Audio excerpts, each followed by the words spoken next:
Hi అండి, నమస్తే అండి. ఇది చూసే టింకు గాడండి. రోజు అన్నం పెడతా ఉంటాను కదా, పాపం దీన్ని అన్ని కుక్కలు కరిసేస్తున్నాయండి పాపం. అందుకనేసి ఇలా ఇంట్లో తీసుకొచ్చానమాట. అవి చూసారండి ఎంత అలా పడుకుంటుందో. ఆద మరి ఎంతలా పడుకుంటుందో, నిజంగా జాలేస్తుంది. బొచ్చు బొచ్చు బొచ్చు బొచ్చు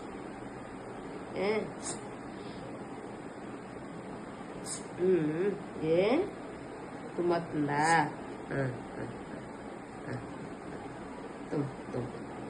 బొచ్చు చూసారండి, ఇవి పాపం స్ట్రీట్ డాగ్స్ ఇలా ప్రేమను కోరుకుంటున్నాయండి పాపం. నిజంగా మనం గైడెన్స్ లో పెరిగితే కనుకండి అవి ఎవరిని కరవు నిజంగా చెప్పాలంటే. అదే ఇంకా అలాగా ఎవరు పట్టించుకోకుండా ఉండే కుక్కలు ఉంటాయి చూడండి, అటువంటి కరిచే అవకాశాలు ఎక్కువ ఉంటాయన్నమాట.